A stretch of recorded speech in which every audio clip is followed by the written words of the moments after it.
మనం ఈరోజు మాట్లాడుకునే స్టాక్ ఒక 10, 15 ఏళ్ల నుంచి, ఒక 20 ఏళ్ల నుంచి ఒక రారాజులాగా రన్ అవుతా ఉంది ఈ కంపెనీ. అండ్ మనకి మన మొబైల్స్‌లో మనం వైఫై వాడుతున్నాం అంటే డేటా వాడుతున్నాం. ఆ డేటా ఎక్కడి నుంచి వస్తుంది? ఎయిర్టెల్ నుంచి వస్తుంది. మన ఇంట్లో టీవీ వాడుతున్నాం. అది ఎక్కడి నుంచి వస్తుంది? ఫైబర్ నెట్ నుంచి వస్తుంది. సో, మన మన ఇంట్లో వైఫై వాడుతున్నాం. అది ఎక్కడి నుంచి వస్తుంది? బ్రాడ్‌బ్యాండ్ నుంచి వస్తుంది. మన ఆఫీస్‌లో క్లౌడ్ సర్వీసెస్ వాడుతున్నామా? అది ఎక్కడి నుంచి వస్తుంది? ఎయిర్టెల్ నుంచి వస్తుంది. అండ్ మన రాబోయే కాలంలో ఏ రిలేటెడ్ వాడుతున్నామా? అక్కడ డేటా సెంటర్ ఎక్కడి నుంచి వస్తుంది? ఎయిర్టెల్ నుంచి వస్తుంది. సో, వీళ్ళు ఒక్క విభాగంలో అని కాకుండా ప్రతి ఒక్క సెక్టర్‌లో స్ట్రాంగ్‌గా పెనిట్రేట్ అయిపోతున్నారు. బేసిక్‌గా చెప్పాలంటే ఇది ఒక టెలికామ్ కంపెనీ నుంచి ఒక డిజిటల్ ట్రాన్స్‌ఫర్మేషన్ కంపెనీ లాగా మారిపోతుంది ఫ్యూచర్‌లో. సో, మనం ఇది ఎలాంటి బై సెల్ రికమెండేషన్ కాదు. జస్ట్ మన ఎడ్యుకేషనల్ పర్పస్ కోసం చేసిన వీడియో. ఫండమెంటల్‌గా ఇప్పుడు ఎలా ఉంది స్టాక్ అనే అనాలిసిస్ ఇప్పుడు నేను షేర్ చేస్తున్నా. ఇది జస్ట్ ఎడ్యుకేషనల్ పర్పస్ కోసం చేసిన వీడియో మాత్రమే. సో, ఇప్పుడు మన వీడియో 6 టాపిక్‌గా డివైడ్ చేసినాం. ఇప్పుడు ఎందుకు ఇది ఎయిర్టెల్ ఇప్పుడు ఈ ఎయిర్టెల్ ఈ వీక్ నేను ఎయిర్టెల్ తీసుకోవడానికి రీజన్ ఏంటి? అండ్ బిజినెస్ మోడల్ ఈ కంపెనీకి బిజినెస్ మోడల్ ఏ సెగ్మెంట్ నుంచి అమౌంట్ వస్తుంది? ఎలా రన్ అవుతుంది బిజినెస్ అని. నెక్స్ట్ ఫైనాన్షియల్‌గా కంపెనీ పరంగా రెవెన్యూ గాని, క్యాపెక్స్ గాని, మార్జిన్స్ గాని ఎలా ఉన్నాయో చెక్ చేసుకుందాం. అండ్ ఇక్కడ ఈ కంపెనీలో ప్రమోటర్ హోల్డింగ్స్ గాని, తర్వాత మార్జిన్స్ గాని ఫ్యూచర్‌లో ఎలా అడుగులేస్తుంది. అండ్ మ్యాక్రో పరంగా గ్లోబల్‌గా దీనికి హెడ్ విండ్స్ గాని, టెయిల్ విండ్స్ గాని ఎలా వెళ్తున్నాయి. అండ్ ఫ్యూచర్‌లో ఎలా బుల్ కేస్ సినారియోలో ఎంత ఉండొచ్చు, బేర్ కేస్ సినారియోలో ఎంత ఉండొచ్చు. ప్రతి ఒక్క దాని గురించి ఇప్పుడు డీటెయిల్‌గా మనం మాట్లాడుకుందాము.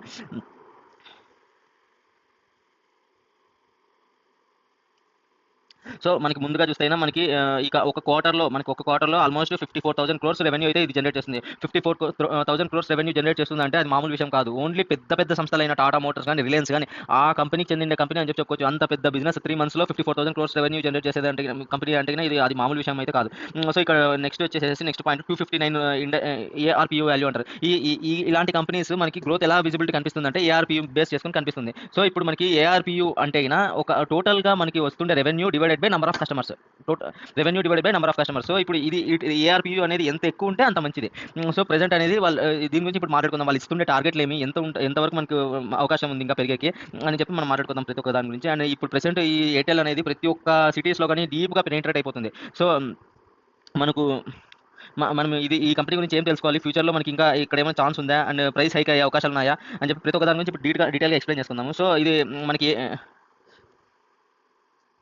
సో, వీళ్ళకి టోటల్‌గా 4 బిజినెస్ లైన్స్ నుంచి రెవెన్యూ జనరేట్ అవుతుంది. ఫస్ట్ మా ఇండియన్ మొబైల్ సెగ్మెంట్ బిజినెస్. ఈ మొబైల్ సెగ్మెంట్ బిజినెస్ వీళ్ళది హైయెస్ట్ బిజినెస్. 54% రెవెన్యూ అనేది జనరేట్ అవుతుంది. సో, ఇప్పుడు ఇందాక మాట్లాడుకున్నట్టు number of total revenue divided by number of customers. So, ఈ విధంగా చూస్తే ఇది 259లో రన్ అవుతుంది. సో, దాని టార్గెట్ ఫ్యూచర్ కంపెనీ పరంగా ఇస్తుండే టార్గెట్ ₹300 టార్గెట్ ఇస్తున్నారు. అంటే ఆల్మోస్ట్ ఒక 25-30% గ్రోత్ యాంటిసిపేట్ చేస్తున్నారు. కంపెనీనే స్వయంగా వచ్చి మేము 30% వరకు యాంటిసిపేట్ చేస్తున్నాం అని చెప్పి డైరెక్ట్‌గా చెప్తుంది. సో, ఈ 30% రెవెన్యూ జనరేట్ చేయడానికి వీళ్ళకి మేజర్‌గా కాంట్రిబ్యూషన్ ఎక్కడి నుంచి జరుగుతుందంటే పోస్ట్ పెయిడ్ సర్వీసెస్ నుంచి 6.2 లాక్స్ వరకు మనకు ఎవ్రీ క్వార్టర్‌లో జనరేట్ అవుతుంది. అండ్ ప్రీమియం సెగ్మెంట్ కొంతమంది మాత్రం ఈ ఎయిర్టెల్ రిలేటెడ్‌గా మనకి ఎయిర్టెల్ ఫైబర్ గాని, ఎయిర్టెల్ బ్రాడ్‌బ్యాండ్ గాని తీసుకుందామని చెప్పి అనుకున్నారు.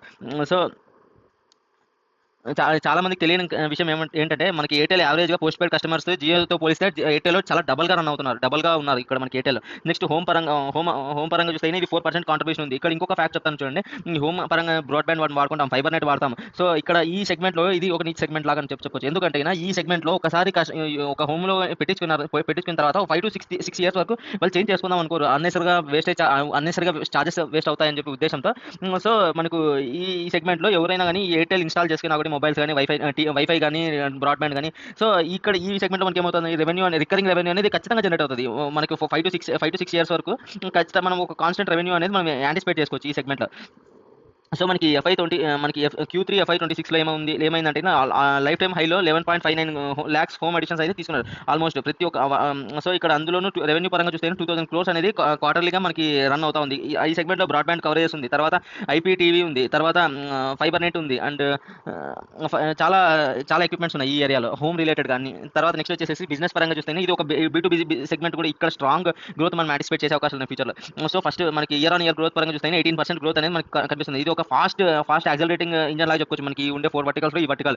సో, ఈ వర్టికల్‌లో మనకి ఏ సర్వీసెస్ ప్రొవైడ్ చేస్తదంటే ఎయిర్టెల్ క్లౌడ్ గాని, సైబర్ సెక్యూరిటీ గాని, ఐఓటీ గాని, ఏఐ సర్వీసెస్ గాని సో, ఇవన్నీ నెక్స్ట్ జనరేషన్ సెక్టార్స్ ఇవన్నీ. సో, ఈ సెక్టార్స్ అన్నిటికి మనకి ఒక చాలా హై స్కేల్ బిజినెస్ రన్ అయ్యే అవకాశాలు ఉన్నాయి. అండ్ ఫ్యూచర్‌లో కూడా చాలా గ్రోత్ యాంటిసిపేట్ చేసే అవకాశాలు ఉన్నాయి ఈ బిజినెస్‌లో మాత్రం. సో, బీ2బీ బిజినెస్‌లో ఇంకొకటి అడ్వాంటేజ్ ఏంటంటే మనకి బీ2సీ కస్టమర్‌తో ఉండే బిజినెస్ కంటే బిజినెస్ టు బిజినెస్ ఉండే వాటి సెక్టార్‌లో మార్జిన్స్ అనేది చాలా ఎక్కువ ఉంటాయి. సో, ఫస్ట్ 2 సెక్టార్స్‌లో పోలిస్తే ఇక్కడ కాంపిటీటర్స్ ఉంటారు. మార్జిన్స్ అనేది కూడా కొద్దిగా తక్కువ ఉంటాయి. కానీ ఈ బీ2బీ బిజినెస్‌లో మాత్రం కాంపిటీటర్స్ కొద్దిగా తక్కువ ఉంటారు. మార్జిన్స్ కూడా చాలా ఎక్కువ ఉంటాయి. ఓవరాల్ మార్జిన్స్ పరంగా ఇక్కడ ఈ సెగ్మెంట్ నుంచి మనం ఫ్యూచర్‌లో ఒక మంచి గ్రోత్ యాంటిసిపేట్ చేసే అవకాశాలు ఉన్నాయి. నెక్స్ట్ వచ్చేసేసి వీళ్ళ కంపెనీ ఇప్పుడు ఆఫ్రికాలో కూడా 25% వరకు మనకి రెవెన్యూ వస్తుంది. సో ఇక్కడ చూస్తే 500 మిలియన్ పాపులేషన్ ప్లస్ 14 కంట్రీస్ పరంగా చూస్తే ఆల్మోస్ట్ 500 మిలియన్ పాపులేషన్ వాళ్ళు వాడుకున్నారు. సో ఇక్కడ ఈ ఆఫ్రికాలో చూస్తే మొబైల్ మనీ సర్వీసెస్ కానీ, యూపీఐ కానీ, హోమ్ డిజిటల్ రిలేటెడ్ పేమెంట్స్ కానీ, సో ఇక్కడ ఆల్మోస్ట్ ఆల్ సెక్టర్స్లో ఇక్కడ కవర్ చేస్తుంది. సో ఇది ఒక ఇప్పుడు చెప్పండి, మన ఎయిర్టెల్ అనేది ఓన్లీ టెలికాం కంపెనీనా? కాదు కదా. మన ఎయిర్టెల్ అనేది మొత్తం టెలికాం ఇండస్ట్రీలో ఉంది, హోమ్ సెక్టార్లో ఉంది, B2B బిజినెస్లో ఉంది, అండ్ ఆఫ్రికన్ డిజిటల్ పేమెంట్ సిస్టంలో కూడా ఉంది.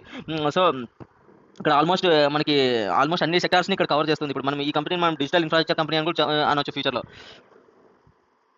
ఇప్పుడు మనం ఫైనాన్షియల్స్ పరంగా మాట్లాడుకుంటే, ఈ ఫైనాన్షియల్స్ సో మనకి ఇందాక మాట్లాడుకుంటే ఒక క్వార్టర్లోనే వీళ్ళు 54 crores రెవెన్యూ అనేది జనరేట్ చేస్తున్నారు. అంటే ఇయర్ ఆన్ ఇయర్ పరంగా చూస్తే 20% ఇయర్ ఆన్ ఇయర్ గ్రోత్ మనకి ఎవ్రీ ఇయర్ యాంటిసిపేట్ చేస్తున్నారు. అండ్ ఎబిటా మార్జిన్స్ కూడా 57% మనకి వాళ్ళు తీసుకున్నారు. అండ్ ఏఆర్పియూ ఇందాక చెప్పినట్టు 259 ఏఆర్పియూలో రన్ అవుతుంది. ఇంతకు 2 years బ్యాక్ చెక్ చేసుకుంటే 208 కనిపిస్తుంది. సో ఇక్కడే మనకి క్లియర్ గ్రోత్ అనేది తెలుస్తుంది. సో మనం ఈ ఎయిర్టెల్ బిజినెస్ చెక్ చేసుకోవాలంటే ఏఆర్పియూ అనే వాల్యూ మనం కన్సిడర్ చేసుకుంటే చాలు. సో ఎప్పుడైతే మనకి ఏఆర్పియూ వాల్యూ అనే హైలో కనిపిస్తుందో ఈ బిజినెస్ గ్రోత్ అవుతున్నట్టు మనకి అర్థం చేసుకోవచ్చు. అంటే డెప్త్ పరంగా చూస్తే డెప్త్ ఏం పెద్దగా లేదు ఇంకే. సో 208 crores రెవెన్యూ జనరేట్ చేసే కంపెనీ ఇప్పుడు 300 crores జనరేట్ చేస్తుంది. సో ఇప్పుడు మనకి ఇందాక చెప్పినట్టు ఒక లాస్ట్ ఇయర్ Q3 FY26లో మనకి ఏమైందంటే ఆల్మోస్ట్ 55% అనేది డ్రాప్ కనబడింది. సో ఈ ఇయర్తో కంపేర్ చేస్తే ఆ ఇయర్లో ఆల్మోస్ట్ మనకి అక్కడ 9,000+ crores మనకి రిటర్న్ జనరేట్ చేసింది కంపెనీ. ఈ క్వార్టర్లో మనకి 1,400 crores జనరేట్ చేసింది. ఇక్కడ ఏమైందంటే ఒకసారి వన్ టైం పేమెంట్ కింద లాస్ట్ ఇయర్ Q3 క్వార్టర్లో మనకు ఇండస్ టవర్స్ నుంచి ఒక ఫుల్ అండ్ ఫైనల్ సెటిల్మెంట్ వచ్చింది. సో దాని ప్రభావంగా మనకు ఈ Q3 FY26లో మనకు వచ్చిన రెవెన్యూ 6,900 crores వచ్చింది. అదే Q3 FY25లో వచ్చిండే రెవెన్యూ 5,500 crores వచ్చింది. సో ఇక్కడ ఏమైంది, 25% గ్రోత్ వచ్చింది. కానీ అంతేగాని ఇక్కడ డిక్లైన్ అయితే కాదు. సో ఇది తెలియక రీసెంట్గా స్టాక్ మార్కెట్ ఈ ఎయిర్టెల్ స్టాక్ని రీసెంట్గా కింద పడేసినారు. సో మనకి రెవెన్యూ పరంగా చూస్తే ఇయర్ ఆన్ ఇయర్ గ్రోత్ 20% ఉంది. అండ్ ఆఫ్రికా రెవెన్యూ చూస్తే 5.8% దాకా కనిపిస్తుంది. అండ్ సీక్వెన్షియల్ గ్రోత్ పరంగా చూస్తే 3.5% ఉంది. ఇది ఎవ్రీ ఇయర్ కన్సిస్టెంట్గా గ్రోత్ అవుతుంది. వోల్టాలిటీనే లేదు అసలు ఈ సీక్వెన్షియల్ గ్రోత్ అయితే. అండ్ ఎబిటా మార్జిన్స్ పరంగా చూస్తే ఇది ఒక పవర్ఫుల్ నెంబర్ అని చెప్పుకోవచ్చు. ఎందుకంటే almost Airtel already fixed cost business. ఇక్కడ వీళ్ళు టవర్స్ ఆల్రెడీ బిల్డ్ చేసిన, స్పెక్ట్రమ్స్ ఆల్రెడీ రన్ అవుతున్నాయి, అండ్ స్టాఫ్ ఆల్రెడీ ఉన్నారు ఇక్కడ. సో అడిషనల్గా వీళ్ళకి ఎటువంటి ఒక రూపాయి కూడా ఖర్చు అవ్వదు. ఏది ఖర్చు అయినా కూడా డైరెక్ట్ మనకి ఎబిటాలో రిఫ్లెక్ట్ అయిపోతుంది. సో మనకి టారిఫ్స్ హైక్స్ పరంగా జూలై 24లో మనకి ఏం జరిగింది, ఏఆర్పీ అనేది 233 నుంచి 259 జంప్ అయింది. మార్జిన్స్ అనేవి డైరెక్ట్గా ఎక్స్పాండ్ అయిపోయినాయి. సో అప్పటి నుంచి మనకి మనం మామూలుగా Q3లో చూసినారంటే Q3లో FY24లో 208 రూపీస్ ఉండే, తర్వాత 245కి వచ్చింది, తర్వాత 255కి వచ్చింది, ఇప్పుడు 259కి వచ్చింది. నెక్స్ట్ మేనేజ్మెంట్ పరంగా వాళ్ళు ఇస్తుండే గైడెన్స్ 300 వస్తుంది అని చెప్పి వాళ్ళు స్ట్రాంగ్గా గైడెన్స్ అయితే ఇస్తున్నారు. సో ఇది ఒక మేజర్ ట్రిగ్గర్ పాయింట్ అని చెప్పుకోవచ్చు. సో డెప్ట్ పరంగా ఏ డెప్ట్ లేదు. అండ్ క్యాపెక్స్ పరంగా చూసుకుంటే ఆల్మోస్ట్ 12,000 crores, 30%. ఇది ఒక రెడ్ ఫ్లాగే కదా అని చెప్పి అనుకోవచ్చు. కానీ ఇది ఇక్కడ క్యాపెక్స్ అనేది ఏమవుతుంది, క్యాష్ డ్రైన్ అవుతుంది. సో ఇక్కడ సోఫిస్టికేటెడ్గా మనం అనాలిసిస్ చేస్తే టెలికాం కంపెనీ అనేది క్యాపెక్స్ స్పెసిఫిక్ ప్యాటర్న్ రన్ అవుతుంది. ఇదర్ బిల్డ్ ఇన్ఫ్రాస్ట్రక్చర్ కానీ, తర్వాత మానిటైజ్ ఇన్ఫ్రాస్ట్రక్చర్ కానీ. సో ఎయిర్టెల్ అనేది ఒక కొత్త ఫేజ్లోకి ఎంటర్ అవుతున్నప్పుడు ఇట్లాంటి క్యాపెక్స్ అనేది కామన్ బేసిక్గా.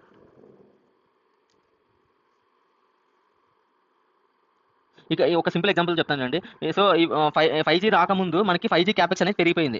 తర్వాత ఏమైంది, 5G గ్రోత్ అనేది వస్తుంది. సేమ్ అదే ఎగ్జాంపుల్ ఇక్కడ నేను కూడా ట్రై చేస్తుంది చెప్పడానికి. సో మనకి ప్రమోటర్స్ పరంగా చూస్తే ప్రమోటర్స్ ఆల్మోస్ట్ 50% మనకి హోల్డింగ్ చేస్తున్నారు. సో ఇది ప్లస్ ఇక్కడ సింగపూర్ టెలికాం కంపెనీ నుంచి కూడా కొద్ది హోల్డింగ్స్ అయితే ఉన్నాయి. FIS పరంగా చూస్తే 37% హోల్డింగ్ చేస్తున్నారు. FIS 30% హోల్డింగ్ చేసిన అంటే ఇది మామూలు విషయమే కాదు. అందులోని ఈ FIS పరంగా చూస్తే BlackRock, Fidelity and Capital Research అట్లా పెద్ద FIS కంపెనీలు ఇక్కడ దీంట్లో వాటాలు అయితే తీసుకున్నారు. ఇది మనం వరల్డ్ వైడ్గా ఒక సోఫిస్టికేటెడ్ ఇన్వెస్టింగ్ పాయింట్ ఆఫ్ వ్యూలో ఆలోచిస్తున్నా ఒక వరల్డ్ వైడ్ 30% ఎయిర్టెల్ స్టాక్లో హోల్డ్ చేస్తున్నారు. ఇది మామూలు విషయం అయితే కాదు. అండ్ డిఐఎస్ పరంగా చూస్తే 20% హోల్డ్ చేస్తున్నారు. ఇది పెద్ద సంస్థలు ఇక్కడ కూడా SBI మ్యూచువల్ ఫండ్ కానీ, HDFC కానీ, ICICI ప్రుడెన్షియల్ కానీ, ఇవన్నీ ఇండియాలో పెద్ద పేరున్న సంస్థలు. సో అంత పెద్ద ఇన్వెస్టర్లు దీంట్లో ఇన్వెస్ట్ చేస్తున్నారు. అండ్ పబ్లిక్ పరంగా చూస్తే పబ్లిక్ వాటాలు చాలా తక్కువ ఉన్నాయి. దీంట్లో 2% పబ్లిక్ వాటాలు ఉన్నాయి.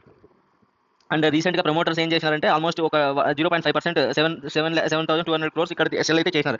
అదే ఆపర్చునిటీ FIS వాళ్ళు బ్లాక్ డీల్లో మళ్ళీ నెక్స్ట్ డేనే కొనడం అయితే జరిగింది.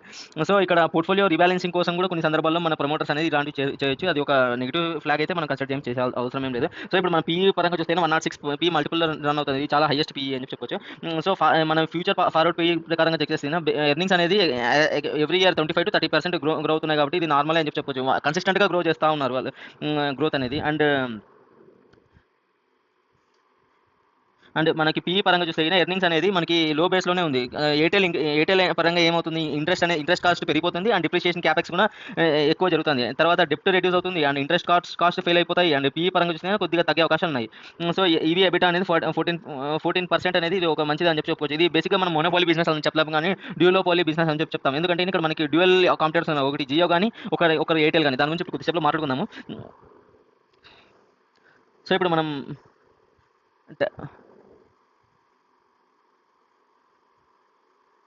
సో హెడ్ విన్స్ పరంగా చూస్తేనా, సో ఇండియాలో మనకి 2030 కల్లా ఇండియాలో ఒక 1 బిలియన్ స్మార్ట్ యూజర్స్ ఖచ్చితంగా అవుతారని ప్రిడిక్షన్ వచ్చింది రీసెంట్గా. సో ఆ పరంగా చూస్తేనా 30 జీబీ పర్ మంత్ ఒక యూజర్ కావాలి. ఆ విధంగా లెక్కేసుకుంటే 5 ఇయర్స్లో అది 80 to 100 జీబీ జంప్ అయ్యే అవకాశాలు ఉంటాయి. ఎందుకంటే డేటా డిమాండ్ అనేది డైరెక్ట్గా మనకి ఏఆర్పీలో రిఫ్లెక్ట్ అయిపోతుంది. సో ఇది ఒక మనకి మంచిదని చెప్పుకోవచ్చు. నెక్స్ట్ 5G పరంగా చూస్తే 3000 సిటీస్లో ఆల్రెడీ 5G అనేది రోల్ అవుట్ అయిపోయింది.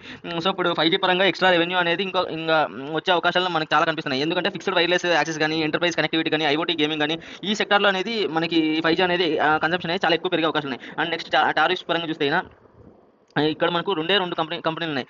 డ్యూయోపోలీ అడ్వాంటేజ్ అనేది ఇక్కడ మనకి ఇక్కడ 2 కంపెనీలు, ఒకటి ఏదో జియో కానీ, ఎయిర్టెల్ కానీ. సో ఇండియాలో మనకి వోడాఫోన్ ఐడియా అనేది ఏమైంది, స్ట్రగుల్ అయింది. ప్రెజెంట్ సర్వైవ్ అవ్వడానికి ట్రై చేస్తుంది కానీ సర్వైవ్ అవ్వలేకపోతుంది. కానీ ఇక్కడ మనకి ప్రైసింగ్ పవర్ ఏదో జియో ఇంక్రీస్ చేసిన అంటే ప్లాన్ ప్రైజెస్ ఎయిర్టెల్ ఇంక్రీస్ చేసిన అంటే జియో కూడా ఇంక్రీస్ చేస్తుంది. ఎందుకంటే వాళ్ళు ఇద్దరు 2 కాంపిటేటర్స్ కాబట్టి ప్రైసింగ్ పవర్ అనేది బాగా ఎంజాయ్ చేస్తున్నారు వాళ్ళు. సో మనకు ఆఫ్రికాలో పరంగా చూస్తే 1.5 బిలియన్ పాపులేషన్లో కానీ 14 కంట్రీస్ కానీ 30% ఆల్మోస్ట్ స్మార్ట్ ఫోన్ పెనిట్రేషన్ అయితే ఇక్కడ ఎయిర్టెల్ నుంచి జరుగుతుంది.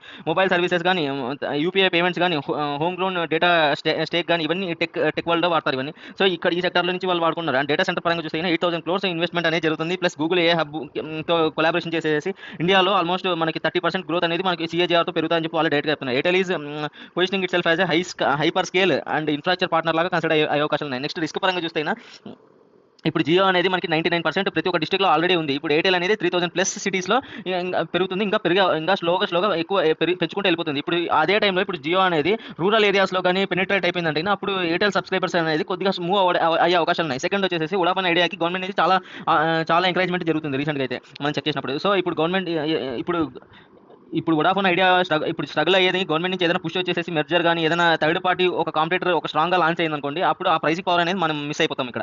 సో ఇప్పుడు బిగ్గెస్ట్ అడ్వాంటేజ్ ఇప్పుడు ఇందాక మనం మాట్లాడుతున్నట్టు. సో ఇప్పుడు థర్డ్ పరంగా చూస్తే డెప్ట్ పరంగా చూస్తే ఇక్కడ గ్రాస్ డెప్ట్లో చూస్తే 2.3 lakhs crores అనేది మనకి డెప్ట్ చాలా ఎక్కువగా కనిపిస్తుంది.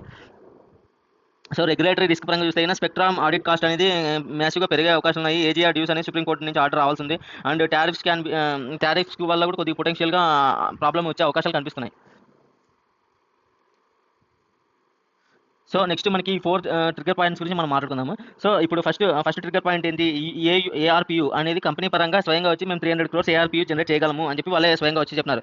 సో నెక్స్ట్ అది ఎప్పుడైతే రీచ్ అయిపోతారో నెక్స్ట్ టార్గెట్ అనేది 350 అనేది పెంచొచ్చు అని చెప్పి డైరెక్ట్గా అనలిస్టే చెప్తున్నారు. సో ఇప్పుడు మనకి 259 to 300 rupees మనకి ఏఆర్పియు అనేది పెంచినప్పుడు 41 rupees అనేది గ్రోత్ అవుతుంది. 41 equal to 10,000+ crore annual EBITDA addition అనేది పెరుగుతుంది. ఇది ప్రతి ఒక్క క్వార్టర్లో మనం అబ్జర్వ్ చేయాల్సింది. సీక్వెన్షియల్ గ్రోత్ జరుగుతుందా జరగట్లేదా, ఇది ఒక మేజర్ పారామీటర్ అని చెప్పొచ్చు. అండ్ నెక్స్ట్ మన సూపర్ బిజినెస్ అయిన క్లౌడ్ కానీ, ఐఓటీ కానీ, సైబర్ సెక్యూరిటీ కానీ, ఏ రిలేటెడ్గా స్టేక్ ఉన్న ఈ డేటా సెంటర్ కానీ, ఇవన్నీ ఇక్కడ 88% గ్రోత్ మనకి నడుస్తుంది. ఇది పెరిగే అవకాశాలు కూడా ఉన్నాయి. ఖచ్చితంగా 25% వెళ్తుందని కంపెనీ చెప్తుంది. కానీ ఇప్పుడు మనకి ఎంటర్ప్రైజ్ 5G పరంగా చూస్తే స్లోగా రీడేటింగ్ అనేది జరుగుతుంది. సో ఈ సెక్టార్లో మనకి డైరెక్ట్గా డిమాండ్ అయితే కనిపిస్తుంది ఫ్యూచర్లో. అండ్ నెక్స్ట్ ట్రిగ్గర్ పాయింట్ మనకి గూగుల్తో పార్ట్నర్షిప్ అయ్యేసి ఒక డేటా సెంటర్ని లాంచ్ చేస్తాము, కెపాసిటీ అడిషన్ చేసుకుంటాము, డీల్స్ కుదుర్చుకుంటాము, రెవెన్యూ అనేది ఫ్యూచర్లో మనకి చూస్తారు. హై మార్జిన్ బిజినెస్ ఇది, లాంగ్ టర్మ్లో గ్రోత్ ఉంటుంది అని చెప్పి వాళ్ళే డైరెక్ట్గా చెప్పేస్తున్నారు. సో మనకి ఆఫ్రికా నుంచి వస్తుండే బిజినెస్లో కూడా మనకి ఎర్నింగ్స్ కాల్లో కానీ కమెంట్లో కానీ ఏం చెప్తారో మనం ఒకసారి వినాలి. అండ్ బుల్కే సినారియో పరంగా చూస్తే మనకు ఏఆర్పీ అనేది ఎప్పుడైతే 300 rupees రీచ్ అవుతుందో 2027 నాటికి 5G మానిటైజేషన్స్ కానీ, డెప్ట్ బిలో 0.8 వచ్చేసి అండ్ ఆఫ్రికా కూడా డబుల్ డిజిట్ గ్రోత్తో మనకు డెలివర్ చేసినామంటే అప్పుడు 25 to 30% సిఏజీఆర్ అనేది మనం బుల్కే సినారియోలో ఎక్స్పెక్ట్ చేసుకోవచ్చు. సో మనకి బీఆర్కే సినారియో పరంగా చూస్తే ఒకవేళ జియో లాంచ్ చేసి కొత్త జియో పరంగా కొత్త వాళ్ళు ఆఫర్స్ ఇచ్చేసేసి తర్వాత వోడాఫోన్ ఐడియా నుంచి మనకి ఏదైనా కాంపిటేటివ్ ప్రాబ్లమ్స్ వచ్చేసేసి అండ్ డెప్ట్ పెరిగిపోతే మనకి అప్పుడు మనం బీఆర్కే సినారియో చూడగలుగుతాం. అప్పుడు ఏఆర్పిఓ వాల్యూ అనేది 270 నుంచి 280 వరకు వచ్చే అవకాశాలు ఉన్నాయి. అండ్ న్యూట్రల్ కేసు సినారియో పరంగా చూస్తే 275 to 295 వరకు మనం యాంటిసిపేట్ చేసి ఈ న్యూట్రల్ కేసులో కూడా 15 to 20% సిఏజీఆర్ క్లియర్గా కనిపిస్తుంది. అండ్ నెక్స్ట్ లాంగ్ టర్మ్ ఇన్వెస్టర్కి ఎవరికైతే 3 to 5 years మనకి హారిజన్ ఉంటుందో అప్పుడు మనకి కోర్ పోర్ట్ఫోలియోలో ఇది ఒక మంచి ఉండాల్సిన స్టాక్ లాగా కనిపిస్తుంది. సో క్వార్టర్లీ రిజల్ట్స్ పరంగా ఏ విధంగా మనకి కంపెనీ డెలివర్ చేస్తుంది మనం బేసిక్గా చెక్ చేసుకోవాలి. అండ్ ఎస్ఐపీ మోడ్లో పరంగా చూస్తే మనం ఎస్ఐపీ మోడ్లో ఇన్వెస్ట్మెంట్ చేయడం అనేది ఇట్లాంటి స్టాక్స్ బెటర్. అండ్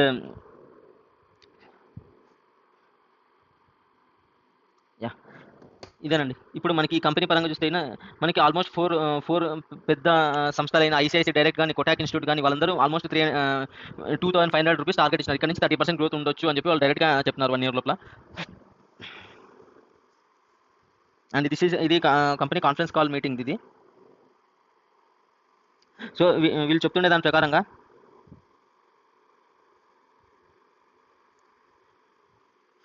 వీళ్ళు చెప్తున్న దాని ప్రకారంగా మనకు ఏఆర్పి ఈ పాయింట్లో వీళ్ళు ఏం మెన్షన్ చేస్తున్నారంటే కంపెనీ పరంగా డైరెక్ట్ సిఎఫ్ఓనే డైరెక్ట్గా వచ్చి మెన్షన్ చేస్తున్నారు. ఏమన్నారు, ఎయిర్టెల్ అనేది ఒక స్ట్రాంగ్ ఫ్యూచర్ గ్రోత్ చూడబోతుంది. అది ఎక్కడి నుంచి వస్తుందంటే ప్రైసింగ్ కానీ premium users pricing power use చేసుకునేసి పోస్ట్ పెయిడ్ ఎక్స్పాన్షన్ చేసుకుంటాము. తర్వాత బ్రాడ్బ్యాండ్ గ్రోత్ అనేది చూస్తాము. అండ్ B2B సెగ్మెంట్లో కూడా బిజినెస్ చాలా ఎక్కువ జరిగే అవకాశం ఉన్నాయి. ఇప్పుడు నెక్స్ట్ ఫోకస్ చేసుకోవాల్సిన సెక్టర్స్ పరంగా చూస్తే డిజిటల్ ప్లస్ ఏఐ, తర్వాత customer experience and scalable digital services, ఈ సెగ్మెంట్ నుంచి చాలా ఎక్కువ రెవెన్యూ వచ్చే ఆస్కారాలు ఉన్నాయని చెప్పి డైరెక్ట్ కంపెనీనే చెప్తుంది. అండ్ రెవెన్యూ పరంగా చూస్తే రెవెన్యూ కూడా స్ట్రాంగ్గా గ్రో అయ్యేలా కనిపిస్తుంది. అండ్ ఇక్కడ ఈ పాయింట్లో కూడా వీళ్ళు క్లియర్గా మెన్షన్ చేస్తున్నారు, మనకు ఈ సెక్టర్లో చాలా గ్రోత్ అనేది చాలా ఎక్కువగా కనిపిస్తుందని చెప్పి చెప్తున్నారు.